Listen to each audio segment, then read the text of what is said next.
We are now recording. So, hey everybody, how's it going? It's nice to see you guys again.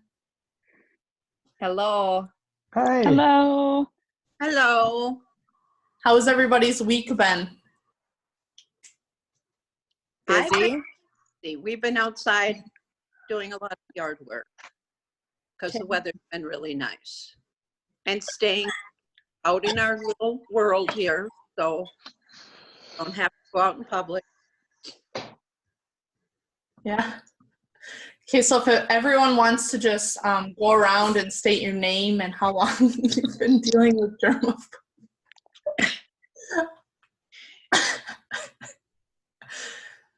It's okay if you guys laugh and like stuff comes up because this is not supposed to be perfect. It's going to be recorded and sent to my. There's going to be dogs barking. That happens every time we do a session. So, Chewbacca, come here. If everyone So wants to go I'm around, state your name and how long you've been dealing with the germophobia for. I'm Christine. I've been dealing with germophobia for 30 years. Okay. Who wants to go next? I'm Patrick, and I've been dealing with germophobia for the last 25 minutes.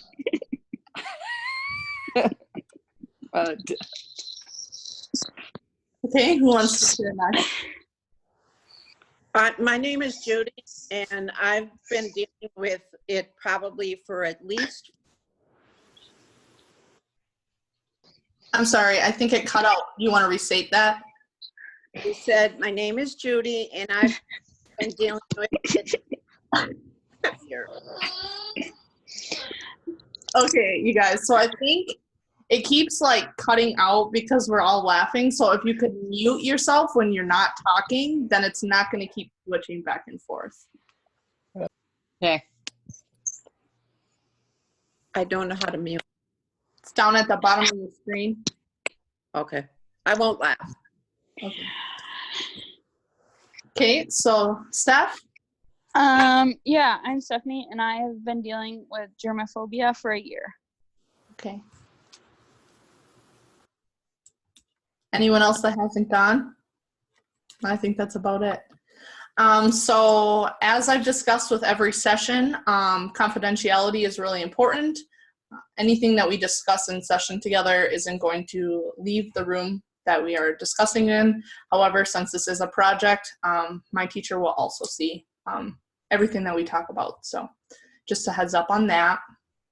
So what I want us to do is to go around one by one and have us each share a specific time where we were faced with a germaphobe related problem. So whoever's brave and wants to go first. I'll go first. I worked a hospital, and we had to be very careful with the environment there. So it was always something you had to be very aware of. Wash hands, wear the proper, gloves, and deal with it that way. Okay. And what was it like working under these conditions? It was very stressful because hospitals contain a lot of germs, and I probably brought all that home with me. So raising a family, I had to be very aware of making sure my house was clean and there wasn't a lot of germs around for the kids to get sick. Makes sense. Thank you for sharing. You're welcome. Who wants to go?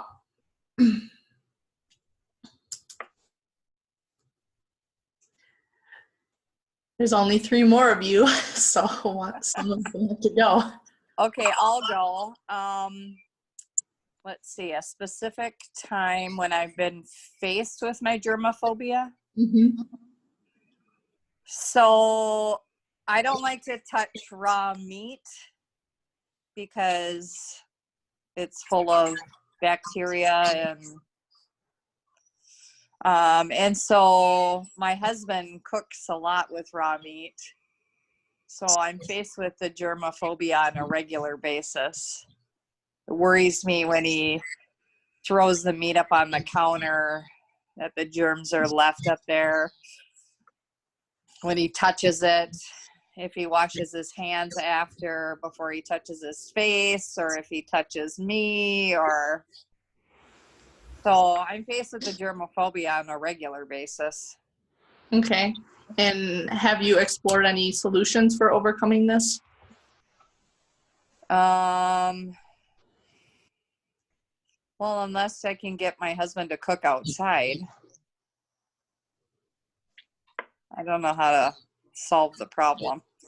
Does anyone have any suggestions for how Christine could overcome the raw meat scenario? I guess I would always have some kind of disinfectant on hand if he's, putting the raw meat on the counter where, the rest of your food may go, or your dishes or anything. Make sure you disinfect everything when he's done. And if got a dishwasher, throw all of the knives and cutting board, whatever, into the dishwasher. That will disinfect it. Yeah, that's a great example. I also think that these days people are using more gloves while they cook, the non-powdered gloves while they cook. It's another thing we could do for hygiene, is wear gloves while we prepare our meals. Okay, that's another question.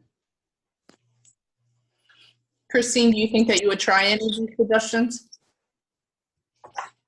Yeah, I'd probably try them all. Okay. I'm just kind of wondering how, without treating my husband like a child, how I asked him if he's washed his hands properly. I think the best way to get answers is to just be open and honest and say, hey, did you wash your hands? Like, I have a germophobia related problem, and touching the raw meat kind of reinforces that behavior to come back up. So kind of just explaining why you're asking him a question, even if it seems like a dumb question, just to ask and then give kind of an explanation is a good way to ask it without, like you said, asking in a childish manner. Another thing is just, think of yourself at a restaurant. You're not in the back of a restaurant where they prepare and cook your food. So you're getting your food after it's been done and cooked to where you like it. I think that's another thing too, is maybe not be in the kitchen area or in anywhere around while it's being prepared or cooked until dinner time. So, that's another option too. Yep, I agree. That's a good option. Stephanie, do you have any responses back to any of these suggestions? Or have another suggestion to offer the group? I honestly really like what Pat said. I think that we're all very busy people, and if we can preoccupy ourselves with other things while a meal's being cooked or so forth, I think that's a really good option. Great. And while you're talking, do you mind sharing a specific time where you were faced with the germaphobe related scenario? Yeah, so I work at a nursing home, and I am a dietary aide. So I'm cleaning up after meals, and I'm preparing meals, and so it's kind of difficult to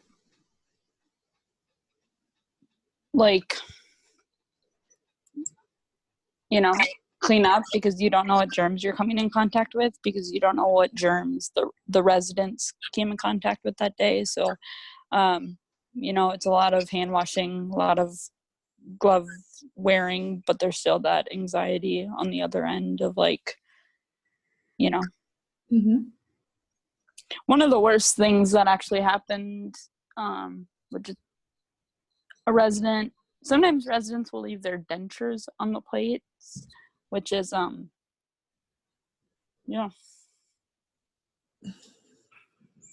Not good.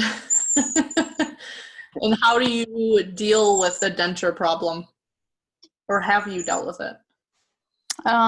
So I will either ask the aides, or I'll normally ask like the resident, you know, like, remember your teeth are on your plate, like, you know, to ask them to deal with it, or like an aide, and an aide will help them a lot of the times. Even though that's like not what I'm there to do, I still have to deal with it because those germs from like the dentures are still on the plate when I'm cleaning up. So, but yeah. Good. Well, it's good to hear that you've reached out to other people to kind of help you overcome this problem. Thank you. And I think Pat is last to share with the group of a germaphobe related scenario. Does it have to be me with the germaphobe issue, or Yeah. could it be an actual coworker? Okay. Well, I guess. Sorry. Go ahead. It can be a situation that you were put into, or a situation that you observed that triggered the germophobia related feelings that you have. That I had okay, yeah. So, recently with the COVID-19, we had at work in my office, we had someone who falsely stated that this person, this employee, had COVID-19 on social media, which our business had to then react. But before the business could react, people around her who follow her on social media, knee-jerk reaction, started threatening and talking about this employee to her face and to others around her, which in turn, obviously, she's not, she backed out for her 14 or two-week period, or 14-day period. But the problem is one of the employees that was not around her was actually came back to work during the time that that employee was here, and people thought that she had it too, or was exposed to it too. So my boss, my supervisor, told me to have her leave the premises per the company's orders for a 2-week period, quarantine away from work, not medically quarantined, but just away from work. So that got me a little weirded out, because I had to go and talk to this person about COVID, dealing with it, symptoms, stuff like that, but not from a medical perspective. And it sort of weirded me out from the germaphobe side of it, as in I didn't really care for being in the area and then a person's their office area and stuff like that, knowing that this could last multiple days on surfaces. I was in that area, and this employee was out of work during the time. So that was one of my things I had to deal with, is talking to this employee, tell them they had to leave due to the company's our company rules around COVID, and around people who were supposedly may have tested positive, may or may not, obviously. But that was mine. I guess it would be more along the lines of, I was just weirded out being in an area, talking to this person, explaining my feelings and how to get them out, and just working through the whole process. You can't just tell an employee just to leave the building because they may or may not have been in contact. No one can see the virus. No one sees it. It's not visible. So we don't know who has it. We didn't know who had it at that point. So if anyone did it, so that was my problem with it all. It's invisible, and germs are, obviously you can't see them. So that's my problem. You can't see it, and it's tough to talk to it. Yeah, I agree. Thank you for sharing. Does anyone have any reactions to that, or want to offer the group some other opinions regarding COVID-19?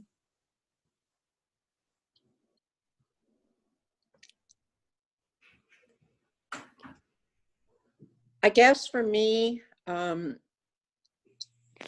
really aware of it because I am in an age group that it is I'm more likely to get it than the younger people. So I've pretty much played by the rules and do a lot of social distancing, even with my family, and just be very, very careful. I think that's all you can do during this time is just kind of look out for yourself and protecting yourself and how you're going to protect yourself. Right. Christine, Stephanie, do you have any reactions? To Patrick's Patrick's, germophobia. or just any other things that you want to talk about related to coronavirus, COVID-19? Well, I'm still working through the coronavirus. I'm a germaphobe, but I'm not necessarily scared of the coronavirus. Okay. The death toll rate is only like 2% still, so.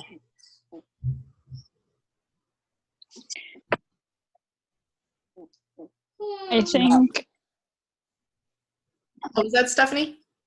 I was gonna say, like, as an essential worker, and like hearing, I'm from Minnesota, but hearing from a lot of like the big cities, the big towns and stuff about those hospitals and nurses, and doctors and the people who are working in those facilities not having the proper equipment needed, or, you know, like the medical professionals are dying, which is very scary. In there, honestly, like a lot of the people who are getting it, so to work in healthcare, it's very nerve-wracking going to work because you don't know if you're going to bring it home to your family, because kind of like what Patrick said, it is invisible, and obviously you can get symptoms, but like sometimes you don't get those symptoms. So yeah.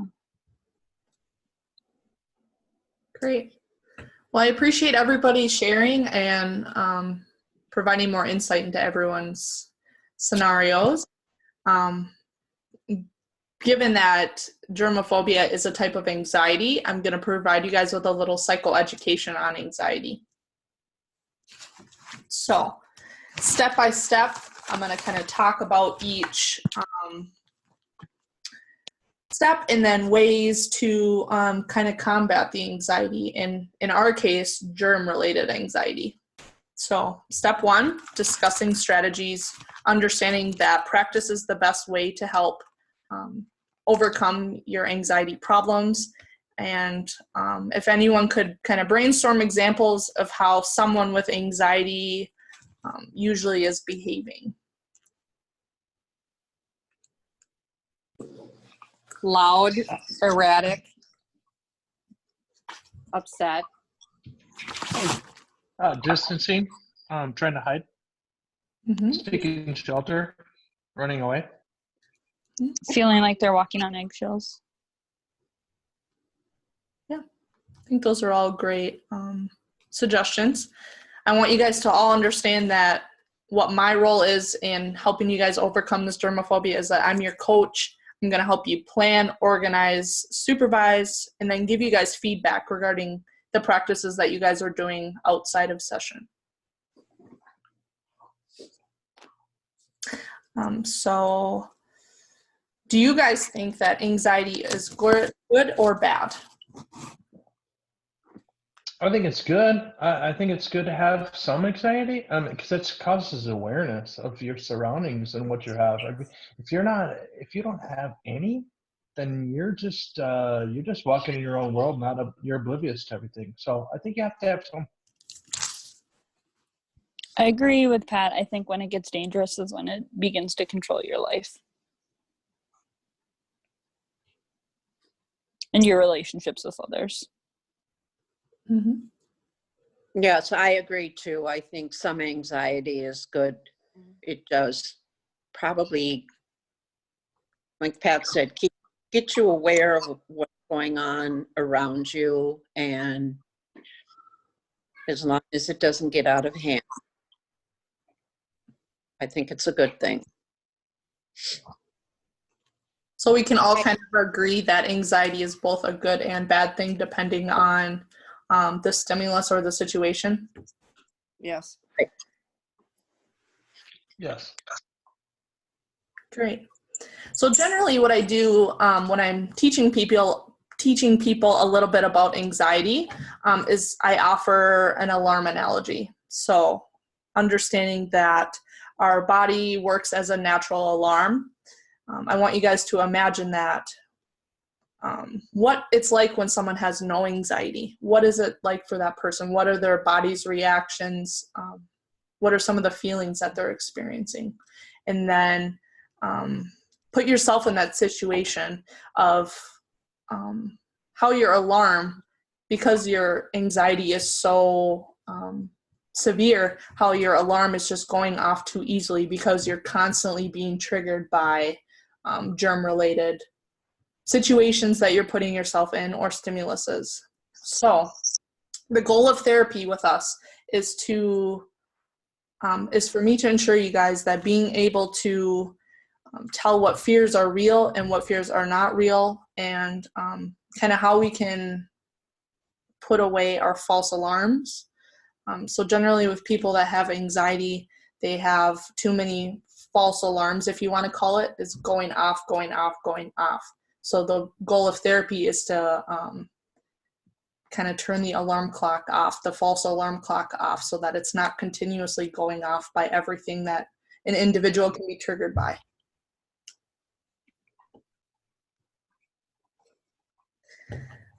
So anxiety has two different stages. First stage is the warning that something bad is going to happen. If you guys want to think of that as like a yellow light, a warning, something near is coming. And then the second stage, the danger is here right now. You're presently in the danger. Think of that as the red light, the stop. Something's going on. It's happening right now.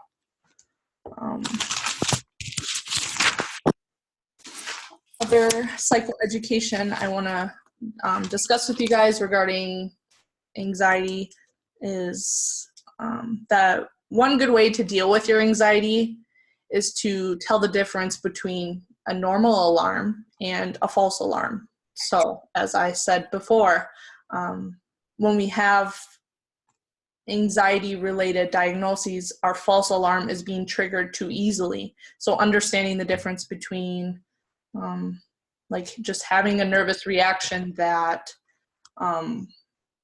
someone could walk in the door versus being very severely triggered and sitting here thinking like, I'm waiting for someone to walk through the door right now and kidnap me. Or I know that's just a really severe example, but just thinking of the difference between normal feelings of anxiety versus severe feelings of anxiety.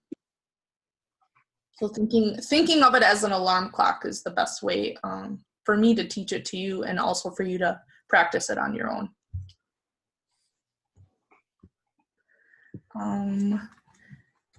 So generally, the best way to test your anxiety is there's two parts to it. First is being in the anxious situation itself, and then number two, seeing if anything bad actually happens. So if we're talking about COVID-19 and being very triggered by it, so being in a situation like Patrick said, being at work where someone supposedly tested positive for it, and then going about your normal work day, and then at the end of the day seeing, did something bad actually happen? Did I catch COVID-19 right away, or am I just fine? So the best thing is to put yourself in the situation and then assess, hey, did something bad actually happen, or am I okay?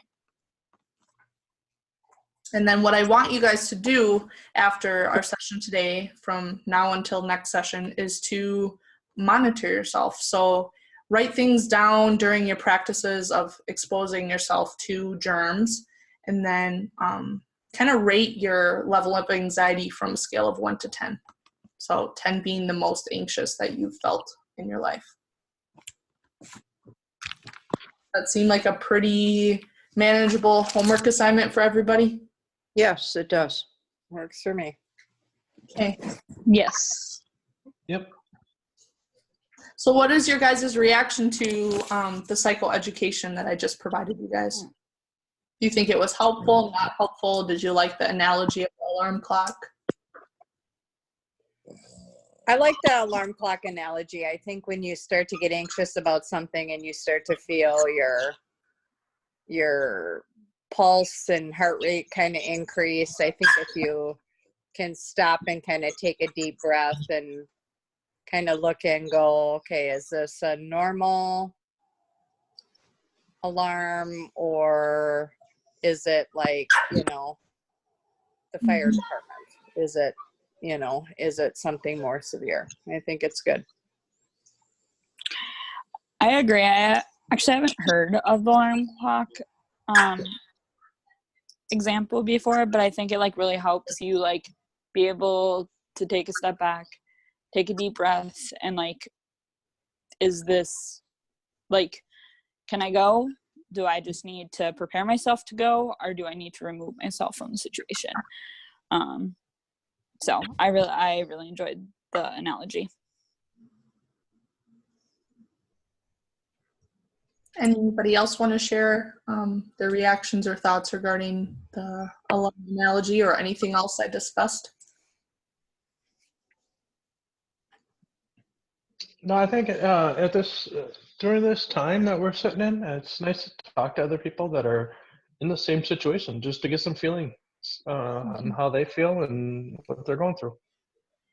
Good. Yes, I agree. I think it's good to talk about it, and then you realize you're not the only person going through this, germophobia, that other people have it too. Some people might have it worse. Some people might not have it as bad. And there's just different triggers for people. What one person might it be normal for a person, another person has a lot of anxiety towards. So I think that would also, like with your point of like journaling and writing down, I think we can work with you to really see what those high points are in the triggers and what maybe aren't so triggering and more like annoyances or regular anxiety. So. And that's what I hope, that when you guys start journaling and writing things down, that we can not only talk about it in our next sessions together, but that you can also kind of reflect on, hey, was it a big anxiety provoking situation or was it just minor? So being able to kind of tell the difference between, like I said, the regular alarm clock and the false alarm clock. So it has been 30 minutes. I know that's kind of our time scheduled for this session. Does anyone else have any questions?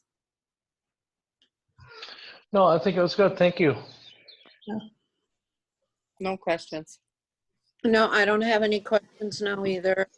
Thank you. Oh, wait, I got a question. Okay. So if you were thinking about germophobia, so the people that are scared to leave the home, would that be a worse case? Would that be worse case than someone that just washes their hands and puts a mask on? Or You want to clarify that a little bit more? I'm not sure. so like if we're thinking about the COVID-19 germs, would you consider a serious germaphobe someone that, I don't know, wears a mask out in the community or washes their hands? Or is it more alarming if they won't actually leave the home? Well, I think it's important that we kind of recognize we all have different ways of dealing with the anxiety-provoking stimulus. So some of us, it's easier to just not leave the home.